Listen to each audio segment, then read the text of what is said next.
بسم اللہ الرحمن الرحیم۔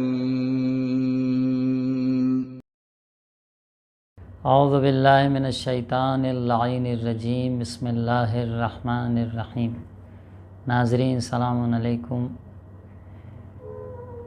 ولادت باسعادت امام ہشتم امام علی ابن موسیٰ الرضا علیہ السلام ملجأ العارفین، امام رؤوف، امام ضامین، دنیا کے تمام گوشوں سے اپنی حاجتوں کو لے کر مومنین امام رضا علیہ السلام کی خدمت میں پہنچتے ہیں۔ آپ کا روضہ، آپ کی گنبد و بارگاہ، آپ کی جلالت شان اور آپ کی عظمت کی گواہی دیتے ہیں۔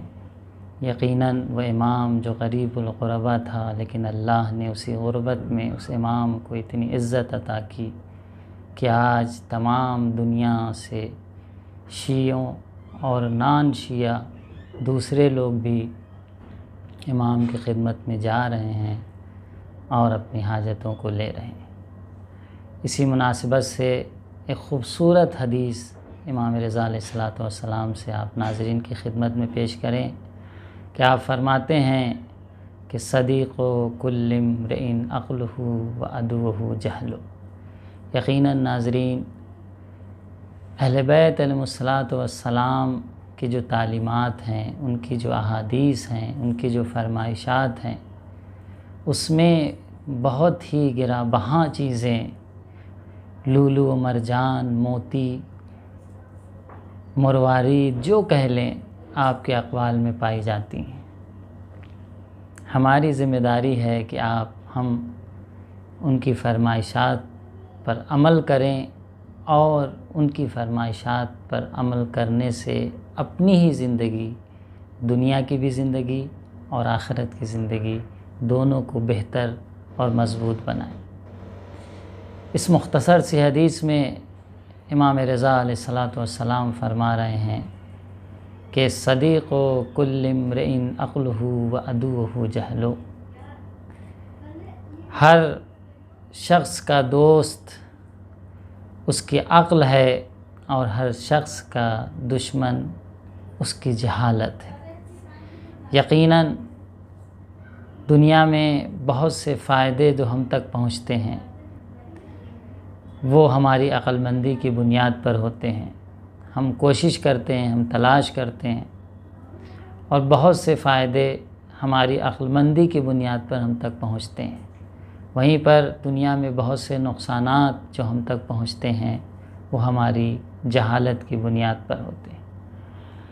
تو اس سے پہلے کہ ہم باہر اپنے وجود سے ہٹ کر کسی کو تلاش کریں جو ہمیں فائدہ پہنچائے یا جو ہمیں نقصان پہنچائے، اس سے بچیں۔ ضرورت ہے کہ ہم اپنے وجود میں ایسی چیزوں کو تلاش کریں جو ہمارے لیے مفید ہیں اور فائدہ مند ہیں اور ہمیں فائدہ پہنچا سکتی ہیں، اور ایسی چیزوں سے پرہیز کریں جو ہمارے لیے دشمن ہیں اور ہمیں نقصان پہنچا سکتی ہیں۔ اسی میں سے امام رضا علیہ السلام فرما رہے ہیں کہ صدیق کل امرئ عقلہ، ہر شخص کا جو دوست ہے اس کی عقل ہے، وہ عدوہ جہلہ، اور اس کی جہالت اس کا دشمن ہے۔ اور یہ نعمت عقل جو اللہ نے ہمیں دی ہے، یقیناً سب کو برابر نہیں دی ہے، مراتب ہیں، لیکن برابر نہ ملنے کا معنی یہ کہیں نہیں ہے کہ ہمیں جو ملی ہے ہم اس کے تئیں کوشش نہ کریں۔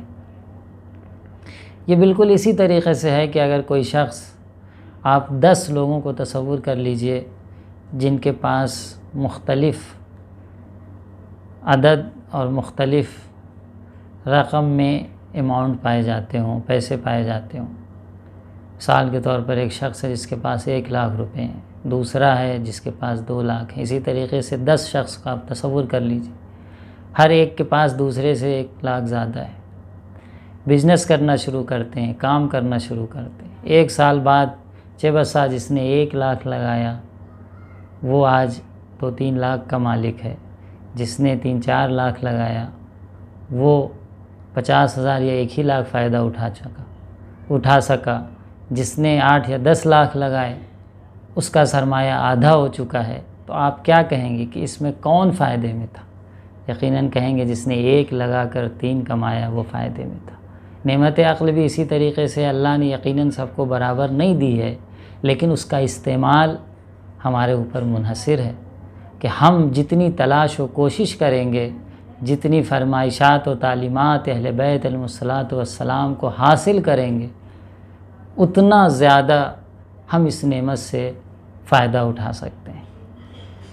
تو یقیناً ان اشخاص میں جس نے 1 لاکھ لگایا تھا، آپ کہیں گے سب سے زیادہ فائدے میں وہی ہے۔ اسی طریقے سے عقل بھی ہے، ہو سکتا ہے کہ سب کو برابر نہ ہو، لیکن جس کے پاس کم ہے وہ اپنے عقل کی آواز پر لبیک کہتا ہے، خدا اسے کامیابی دیتا ہے، اور جس کے پاس زیادہ ہے لیکن اس کا استعمال نہیں کرتا تو اسے کامیابی نہیں ملتی۔ اس لیے ہمیں چاہیے کہ ہم ان نعمتوں سے جو الہی نعمتیں ہمیں عطا کی گئی ہیں، فرمائشات معصومین علیہ الصلاۃ والسلام کے صدقے میں جن کی طرف ہمیں متوجہ کیا گیا ہے، ان سے ہم فائدہ اٹھائیں اور دوسروں کو بھی اس کی طرف متوجہ کریں۔ یقیناً اسلام عقل و منطق کا مذہب ہے، دلیل و برہان کا مذہب ہے۔ ہم تو اہل فکر ہیں، اللہ نے محبین اہل بیت کو عاقل اور سمجھدار بنایا ہے۔